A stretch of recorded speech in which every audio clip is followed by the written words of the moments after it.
আজকে আমার আলোচনার বিষয় নির্ধারণ করেছি কোরআন এবং হাদিসের দৃষ্টিতে মাদকের ভয়াবহতা এবং সমাজ এবং সোসাইটিতে আমাদের সন্তানদেরকে বাঁচার উপায়। মাদক শব্দটি আরবিতে এসেছে খমরুন, খমর আরবিতে বলা হয়। এই মাদক শব্দের আরবি শব্দ হচ্ছে খমর। খমর কাকে বলা হয়? আল খমরু মা খামার আল আকল। মাদক বলা হয় এমন জিনিসকে যেই জিনিসগুলো মানুষের আকলকে, বিবেক এবং বুদ্ধিকে ডেকে ফেলে, আচ্ছন্ন করে রাখে, সুবুদ্ধির উদয় ঘটতে দেবে না, এমন জিনিসগুলোকে বলা হয় মাদক, মদ, খমর। এই জিনিসটা ইসলামের মধ্যে ব্যবহার করা আল্লাহ রসুল সাল্লাল্লাহু আলাইহি ওয়াসাল্লাম হারাম করেছেন। মাদক ভয়াবহ একটি জিনিস।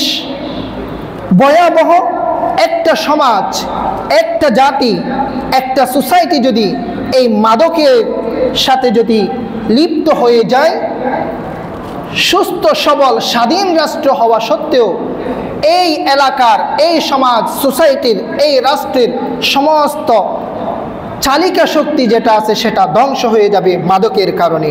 এই জন্যই আল্লাহ রসুল সাল্লাল্লাহু আলাইহি ওয়াসাল্লাম কোরআনে এবং হাদিসের মধ্যে এই মাদককে আল্লাহ সুবহানাহু ওয়া তাআলা নিষিদ্ধ করে দিয়েছেন।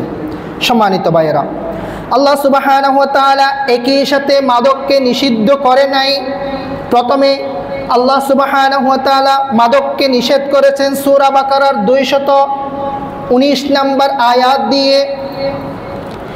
মাদক জিনিসটাকে পবিত্র কোরআনের মধ্যে নিষিদ্ধ করা হয়েছে, কিন্তু একদিনেই মাদককে আল্লাহ পাক নিষিদ্ধ করেন নাই, ধাপে ধাপে মাদককে নিষেধ করেছেন। কারণ আমরা শুধু আধুনিক যুগে এসেই মাদকের প্রচলন রয়েছে এরকম নয়। এই মাদকের প্রচলন আমরা প্রাক ইসলামী যুগ যখন চাই তখন থেকে এই মাদকের প্রচলন সমাজের মধ্যে রয়েছে। ইসলাম যখন দুনিয়াতে এসেছে তখন ওই মাদকের প্রচলন দুনিয়ার মধ্যে, ইসলাম যেখানে এসেছে সেখানে ছিল। সেজন্য মাদকের সাথে মানুষ অভ্যস্ত, ইউজড টু হয়ে গিয়েছে। মাদকের সাথে কোন একটা জিনিসের সাথে যখন অভ্যস্ত হয়ে যায়, সেই জিনিসটাকে একসাথে একেবারে নিষিদ্ধ করে দেওয়া যায় না, ধাপে ধাপে নিষিদ্ধ করতে হবে, স্টেপ বাই স্টেপ। সেজন্য আল্লাহ সুবহানাহু ওয়া তাআলা পবিত্র কোরআনে এই মাদককে 3 ধাপে নিষেধ করেছেন। প্রথম আল্লাহ সুবহানাহু ওয়া তাআলা পবিত্র কোরআনে সূরা বাকারার 219 নম্বর আয়াতে বলেছেন, ইয়াসআলুনাকা আনিল খামরি ওয়াল মাইসির কুল ফীহিমা ইসমুন কাবীর। মানুষ যখন, হে রাসূল, আপনার কাছে মাদক সম্পর্কে যখন আপনার কাছে জিজ্ঞেস করবে, কুল ফীহিমা ইসমুন কাবীর, হে রাসূল আপনি বলে দিন এই মাদক সেবনের মধ্যে রয়েছে বড় গুনাহ। সুবহানাল্লাহি ওয়া বিহামদিহি, বড় গুনাহ রয়েছে। ওয়া মানাফিউ লিন-নাস, এবং মানুষের জন্য কিছু উপকারও রয়েছে। ওয়া ইসমুহুমা আকবারু মিন নাফইহিমা, কিন্তু উপকারের চেয়ে অপকারের ভাগ হচ্ছে বেশি মাদকের মধ্যে। এটা প্রথম স্টেপ। এই আয়াত নাজিল হওয়ার পরে যারা সাহাবায়ে কেরাম এবং মুসলমানের, ইসলাম রাষ্ট্রের পার্শ্ববর্তী যারা মাদক বিজনেস করত, তারা বুঝতে পেরেছে এই মাদক ইসলামের মধ্যে এক সময় নিষিদ্ধ হবে। আমরা মাদকের ব্যবসার সাথে যারা জড়িত তারা আস্তে আস্তে ব্যবসাকে গুড়িয়ে ফেলি। এই মাদক ব্যবসার সাথে আমরা লিপ্ত হব না, এই ব্যবসায় আর লাভ হবে না, এটাকে বাদ দিয়ে আমরা অন্য ব্যবসার সাথে যাই। প্রথম স্টেপের নিষিদ্ধের বিধান। এরপরে আল্লাহ সুবহানাহু ওয়া তাআলা সূরা নিসার 43 নম্বর আয়াত আল্লাহ সুবহানাহু ওয়া তাআলা নাজিল করেছেন, বলেছেন, ইয়া আইয়ুহাল্লাযীনা আমানু লা তাকরাবুস সালাতা ওয়া আনতুম সুকারা। হে মুমিনগণ, ইয়া আইয়ুহাল্লাযীনা আমানু, হে মুমিনগণ, লা তাকরাবুস সালাহ, তোমরা সালাতের কাছে যাবে না, তোমরা নামাজের দ্বার প্রান্তে যাবে না। ওয়া আনতুম সুকারা, যদি তোমরা মাদকাসক্ত হয়ে থাকো, তোমরা যদি মাদক সেবন করে থাকো, তাহলে তোমরা মসজিদের ধারে কাছে তোমরা যাবে না, সালাতের ধারে কাছে তোমরা যাবে না, নামাজে তোমরা যাবে না। তাহলে এখনো কি ফাইনালি নিষেধ হয়েছে? না, ফাইনালি নিষেধ না, এটা দ্বিতীয় স্টেপের নিষিদ্ধ করেছে আল্লাহ সুবহানাহু ওয়া তাআলা। এরপরে এসে প্রত্যেক আয়াতের একটা শানে নুজুল আছে, প্রেক্ষাপট আছে। সময়ের স্বল্পতার দরুন আমি ব্যাখ্যার দিকে যাচ্ছি না। 3 নম্বর তৃতীয় স্টেপে এসে ফাইনালি নিষেধ করে দিয়েছেন মাদককে আল্লাহ সুবহানাহু ওয়া তাআলা। পবিত্র কোরআনে সূরা মাইদার 90 থেকে 91 নম্বর আয়াতে আল্লাহ সুবহানাহু ওয়া তাআলা বলেছেন, ইয়া আইয়ুহাল্লাযীনা আমানু ইন্নামাল খামরু ওয়াল মাইসিরু ওয়াল আনসাবু ওয়াল আজলাম রিজসুম মিন আমালিশ শাইতান। হে মুমিনগণ, ইয়া আইয়ুহাল্লাযীনা আমানু, হে মুমিনগণ, ইন্নামাল খামরু ওয়াল মাইসিরু, নিশ্চয় মাদক মদ, ওয়াল মাইসিরু জুয়া, ওয়াল আনসাবু ওয়াল আজলামু প্রতিমা পূজা করা অর্থাৎ মূর্তি পূজা করা, ভাগ্য নির্ধারক, এই জিনিসগুলো আমি মুসলমানদের জন্য সম্পূর্ণভাবে নিষিদ্ধ করে দিয়েছি। সুবহানাল্লাহি ওয়া বিহামদিহি। এই আয়াতের মাধ্যমে মাদক, জুয়া, মূর্তি পূজা, এই জিনিসগুলোকে আল্লাহ সুবহানাহু ওয়া তাআলা চূড়ান্তভাবে নিষেধ করে দিয়েছেন পবিত্র কোরআনে। তাহলে আমরা এখান থেকে বুঝতে পেরেছি আল্লাহ সুবহানাহু ওয়া তাআলা এই মাদককে নিষেধ করে দিয়েছেন চিরতরে। কেন নিষেধ করেছেন? শুধু এতটুকু না, রাসূল করিম সাল্লাল্লাহু আলাইহি ওয়াসাল্লাম হাদিস শরীফে বলেছেন, হাদিস শরীফে এসেছে, লা ইয়াদখুলুল জান্নাতা মুদমিনু খামরিন, সর্বদা মাদকের সাথে আসক্ত ব্যক্তি জান্নাতে প্রবেশ করবে না। আল্লাহ রাসূল সাল্লাল্লাহু আলাইহি ওয়াসাল্লাম হাদিস শরীফে বলেছেন, মাদকের সাথে সম্পৃক্ত যেই জাতি আছে, যেই ব্যক্তি, সেই ব্যক্তি জান্নাতে প্রবেশ করতে পারবে না। শুধু এতটুকু নয়, হাদিস শরীফে এসেছে, যে ব্যক্তি মদ পান করবে, মাদক সেবন করবে, আল্লাহ সুবহানাহু ওয়া তাআলা তার 40 দিনের কবুল সালাত তার আমল নামার মধ্যে কবুল হবে না। যতই আপনি সালাত আদায় করেন না কেন, এই সালাত আল্লাহ সুবহানাহু ওয়া তাআলার দরবারে কবুল হবে না। যে ব্যক্তি মাদক সেবন করবে, যে ব্যক্তি মাদকের সাথে সম্পৃক্ত রাখবে, সেই ব্যক্তি। আরেক হাদিসের মধ্যে আল্লাহ রাসূল সাল্লাল্লাহু আলাইহি ওয়াসাল্লাম বলেছেন, যে ব্যক্তি মাদক সেবন করবে, মাদক প্রস্তুত করবে, মদ পান করবে, মাদকের সাথে সম্পৃক্ত রাখবে, মাদক আমদানিকারক হবে, মাদক রপ্তানিকারক হবে, মাদক ক্রেতা হবে, মাদক বিক্রেতা হবে, মাদক সরবরাহকারী হবে, মাদকের লভ্যাংশ ভোগকারী হবে, সবার উপর আল্লাহর লানত, আল্লাহর লানত, আল্লাহর অভিশাপ। বলেছেন কে? আল্লাহ রাসূল সাল্লাল্লাহু আলাইহি ওয়াসাল্লাম হাদিস শরীফে বলেছেন। সম্মানিত ভাইয়েরা, সময়ের স্বল্পতার দরুন আরও আমি ব্যাখ্যায় যাচ্ছি না। এই কোরআন এবং হাদিস থেকে আমরা জানতে পেরেছি, মাদককে সেবন করাও যাবে না, মাদকের বিজনেসও করা যাবে না, মাদক আমদানিও করা যাবে না, মাদকের সাথে কোনো ধরনের সম্পৃক্ততা আমরা রাখতে পারবো না, রাখতে পারবো না। কেন? এখন আমাদের একটা প্রশ্ন জাগতে পারে, মাদকের সাথে কোরআন এবং হাদিস মাদকের বিরুদ্ধে এভাবে কেন লেগেছে? একটু ফাঁক ফুকরা দেওয়া যায় না? মাঝে মধ্যে যদি ড্রিঙ্কস করি, অ্যালকোহল করি, বাইরের রাষ্ট্রে গেলে, যদি ইউনাইটেড স্টেট, আমেরিকা, যুক্তরাজ্যে গেলে বিভিন্ন রেস্টুরেন্টের মধ্যে একটু যদি আমরা খাই, ড্রিঙ্কস করি, তাহলে তো ভালো লাগবে। একটু ফাঁক ফুকরা দেওয়া যায় না? না, কোনো ধরনের ফাঁক ফুকরা দেওয়া যাবে না। এতক্ষণ পর্যন্ত আলোচনা থেকে আমরা বুঝতে পেরেছি মাদককে টোটালি ইসলামের মধ্যে নিষিদ্ধ করে দিয়েছে। কেন? কেন? রিসার্চের মধ্যে আমরা আসি। এবার পৃথিবীর স্বীকৃত বিশ্ববিদ্যালয় থেকে গবেষণা হয়েছে, মাদকের উপর ইসলাম কেন এত চরমভাবে মাদককে কেন নিষিদ্ধ করেছে? মাদকের মধ্যে প্রথম আয়াতের মধ্যে আমরা যেটা পেয়েছিলাম, উপকারের চেয়ে অপকার বেশি, এই জিনিসটাই গবেষণা থেকে, রিসার্চ থেকে ফাইন্ড আউট হয়ে এসেছে, বেরিয়ে এসেছে।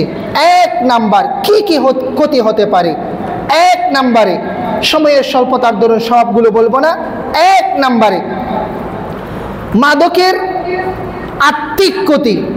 মানুষের শরীরের মধ্যে যেই মানব আত্মা রয়েছে, মানব আত্মার মধ্যে মাদক সেবন করলে মানব আত্মার মধ্যে এটার যে উত্তাপ হয়, এই উত্তাপটা আল্লাহ সুবহানাহু ওয়া তাআলা ধ্বংস করে দেয় মাদকের কারণে। মাদক যদি সেবন করে থাকে, যদি এটা ধ্বংস হয়ে যায়, তাহলে একজন মানুষের বুদ্ধি হারিয়ে ফেলবে। ওই মানুষ ভালো মন্দ, ভালো খারাপ কি জিনিস, সেই জিনিসটা সে পার্থক্য করতে, তারতম্য করতে পারবে না। যে ব্যক্তি মাদকের সাথে আসক্ত হবে, মদ্যপ হবে, মদ পানকারী হবে, মদ্যপায়ী হবে, এই ব্যক্তি এই ভালো মন্দের মধ্যে তারতম্য করতে পারবে না। তার বিবেক, বুদ্ধি, আকল নষ্ট হয়ে যায়। সেজন্য এই মদকে আল্লাহ সুবহানাহু ওয়া তাআলা, মাদককে আল্লাহ সুবহানাহু ওয়া তাআলা কোরআন এবং হাদিসের মধ্যে সম্পূর্ণভাবে নিষেধ করে দিয়েছেন। এক নাম্বার কারণ। দুই নাম্বার, দৈহিক কারণ। দৈহিক কারণের মধ্যে আপনারা পাবেন, মাদক যে ব্যক্তি সেবন করবে, আল্লাহ সুবহানাহু ওয়া তাআলা তার মধ্যে প্রসিদ্ধ ক্ষতিগুলো হলো, সেই ব্যক্তির শরীর কখনো সুস্থ থাকবে না। শরীরের মধ্যে বিভিন্ন ধরনের রোগ যেগুলো আছে, সেগুলোর বাসায় নিয়ে পরিণত হবে তার 3.5 হাত বডি, যে ব্যক্তি মাদকের সাথে লিপ্ত থাকবে। আপনারা দেখবেন যেই যুব সমাজ, যুবক মাদকের সাথে লিপ্ত রয়েছে, এমনি 20 বছর, 22 বছর, 25 বছরের ছেলে, আপনাকে দেখতে মনে হবে সে 55 বছরের একজন বৃদ্ধ, 65 বছরের বৃদ্ধের মতো হয়ে যায়।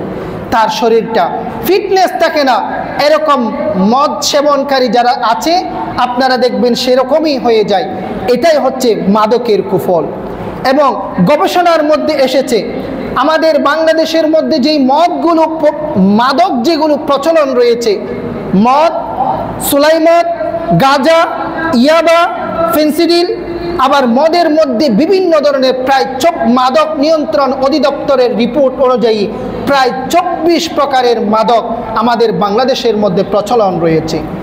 এই মাদকের যদি প্রচলন যদি থাকে, শারীরিক যে ক্ষতি হবে, একটা সুস্থ সমাজ, একটা সুস্থ রাষ্ট্র, একটা রাষ্ট্রকে যদি পারমাণবিক বোমা দিয়ে ধ্বংস না করে, যদি স্বয়ং সম্পূর্ণ একটা রাষ্ট্রের মেরুদণ্ডকে যদি কেউ ধ্বংস করে দিতে চায়, তাহলে সেই সমাজের, সোসাইটির মধ্যে শুধু মাদকের সাইলাবকে বাড়িয়ে দিলে হবে।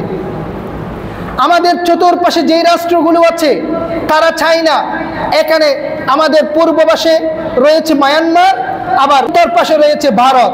এই ভারত, মায়ানমার, এই রাষ্ট্রগুলো চায় না আমরা মুসলমান রাষ্ট্র স্বয়ং সম্পূর্ণভাবে সমাজের মধ্যে, আমরা পৃথিবীর মধ্যে বুক ফুলে আমরা মাথা উঁচু করে দাঁড়াতে চাই।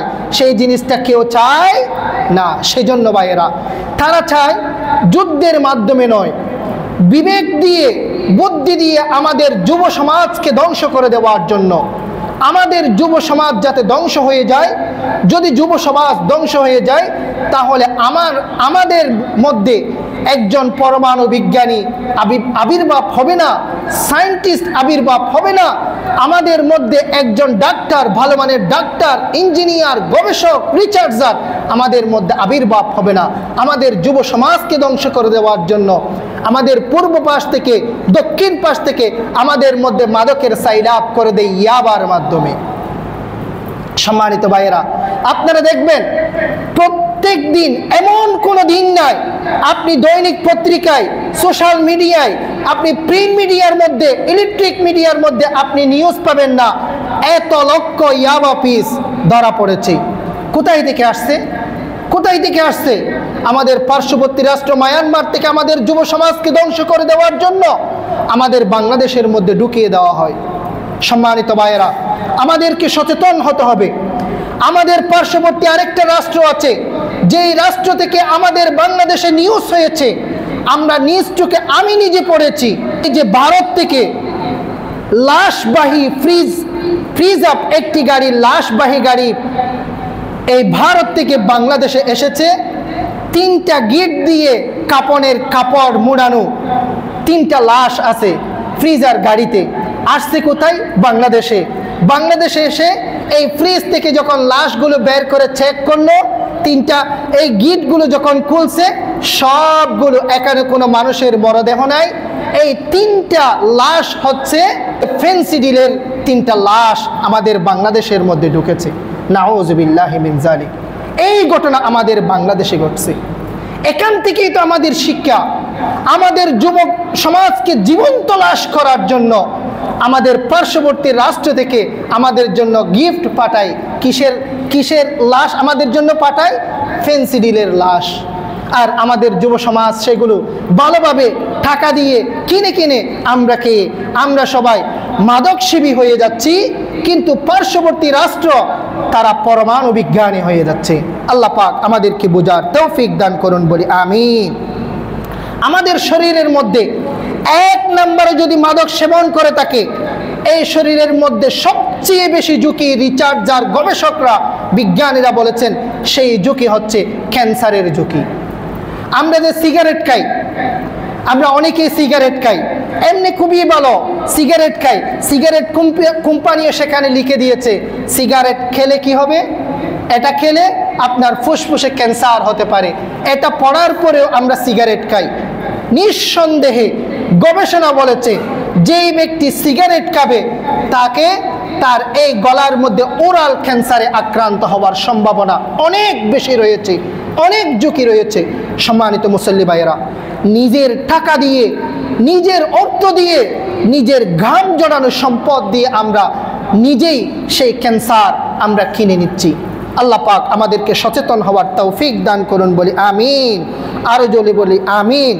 অর্থনৈতিক ক্ষতি, অর্থনৈতিকভাবে আমরা এই যে একটা খারাপ গর্হিত কাজের পেছনে আমরা নিজেদের টাকা খরচ করতে করতে আমাদের সব অর্থ বিলীন হয়ে যাবে মাদকের পেছনে, জুয়ার পিছনে, কিন্তু অর্থনৈতিকভাবে আমরা কখনো স্বাবলম্বী হতে পারবো না।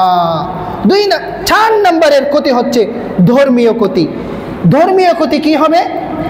মাদকের সাথে যদি সমাজ, সোসাইটির মানুষ যদি মাদকে যদি আক্রান্ত হয়ে যায়, যেই ব্যক্তি মাদকের সাথে আক্রান্ত হবে, লিপ্ত হবে, সেই ব্যক্তির মুখ দিয়ে কখনো কালিমা বের হবে না। আপনারা কি মনে করেন কালিমা কি এতই অপবিত্র? 24 ঘন্টা আমরা মাদক সেবন করব, 24 ঘন্টা মাদকের সাথে লিপ্ত থাকবে, সিগারেট খাবে, ফেন্সিডিল খাবে, ইয়াবা সেবন করবে, আর মরার সময় এই মুখ দিয়ে কালিমা লা ইলাহা ইল্লাল্লাহু মুহাম্মাদুর রাসূলুল্লাহ বেরিয়ে আসবে। আপনারা কি কখনো কল্পনা করতে পারেন? কল্পনা করতে পারেন পবিত্র কালিমা এত কি অপবিত্র? পবিত্র কালিমা কি অপবিত্রের মুখ থেকে বের হতে পারে? সম্মানিত ভাইয়েরা, আপনারা জানেন, আমরা যখন মায়ের পেটে ছিলাম, গর্ভাবস্থায় যখন মায়ের পেটে ছিলাম, আল্লাহ পাক আমাদেরকে মায়ের পেটের মধ্যে আমরা বড় হয়েছি কি খেয়ে আমরা বড় হয়েছি? আপনারা জানেন, মায়ের পচা রক্ত খেয়ে আমরা বড় হয়েছি। মায়ের পচা দুর্গন্ধ রক্ত দিয়ে আল্লাহ পাক আমাদের রিজিকের ব্যবস্থা করেছিলেন মায়ের পেটের মধ্যে। সেই মায়ের যে পচা রক্ত স্রাবের সাথে যেগুলো বের হয়, স্রাব বন্ধ করে দিয়ে আল্লাহ পাক আমাদের জন্য ভ্রূণ থাকা অবস্থায় রিজিকের ব্যবস্থা করেছিলেন। আল্লাহ পাক সেই অপবিত্র রক্ত আমাদেরকে মুখ দিয়ে খাওয়ায়নি। আল্লাহ পাক সেই ব্লাড আমাদেরকে অপবিত্র রক্ত মুখ দিয়ে খাওয়ায়নি, খাওয়াইছে কি দিয়ে? নাভি দিয়ে।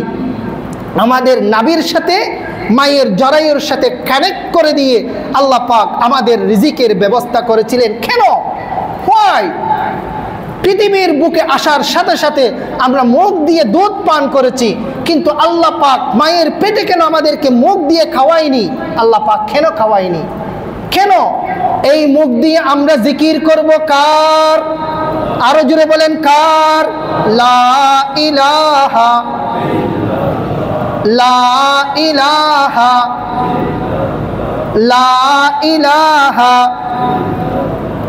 এই লা ইলাহা ইল্লাল্লাহর জিকির করব আমরা মুখ দিয়ে।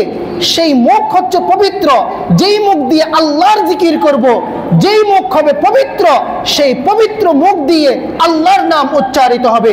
সেই মুখ দিয়ে আমি আল্লাহ তোমাদের অপবিত্র জিনিস দিয়ে আমি রিজিকের ব্যবস্থা করব না। সেজন্য আল্লাহ পাক আমাদের মুখকে পবিত্র করে রেখেছিলেন।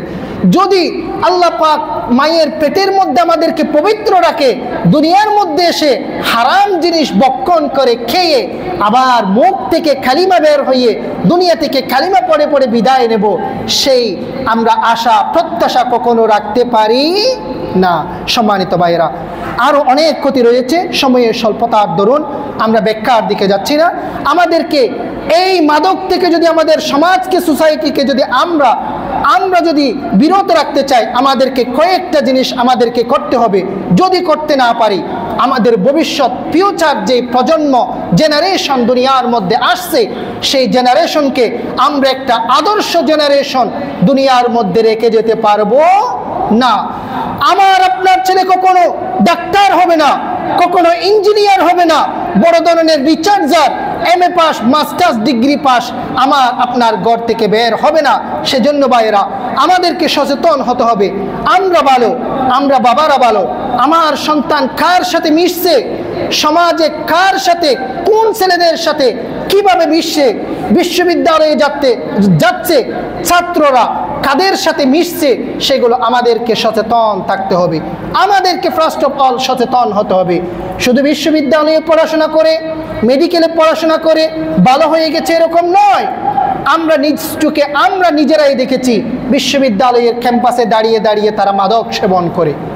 বাবারা, হাত জোর অনুরোধ, আমাদেরকে সচেতন হতে হবে। আমাদের বাচ্চাদেরকে আগামীতে আমাদের মতো যদি আমরা একটা যদি আদর্শ প্রজন্ম যদি রেখে যেতে চাই, তাহলে আমাদেরকে এখন থেকেই আমাদেরকে সচেতন হতে হবে। এক নম্বরে ইচ্ছা শক্তি, প্রবল ইচ্ছা শক্তি আমাদেরকে থাকতে হবে। আমার পরিবারে, আমার সমাজে, আমার সোসাইটিতে কোনো ধরনের মাদক সেবনকারী ব্যক্তি থাকতে পারবে না।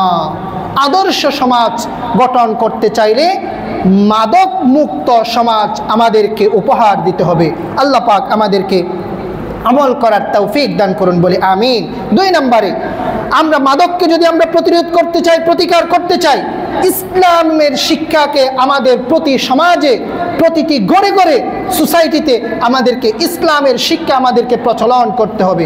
আমাদের ইয়াং জেনারেশন ভাইদেরকে মসজিদের সাথে সম্পৃক্ত করে দিতে হবে। বাবা, ছেলেকে বলতে হবে বাবার থেকে, বাবা আসো 5 ওয়াক্ত সালাত আমরা জামাতের সাথে আদায় করি, আমরা জুমা পড়ি, আমরা সালাত পড়ি, আমরা মসজিদের মধ্যে যেই আলোচনা হয়, ইসলাম কোরআন হাদিসের লেকচার শুনি, সেভাবে সচেতন আমাদেরকে করতে হবে। 3 নম্বর আমাদেরকে কাজ করতে হবে, সামাজিকভাবে প্রতিরোধ আমাদেরকে গড়তে হবে।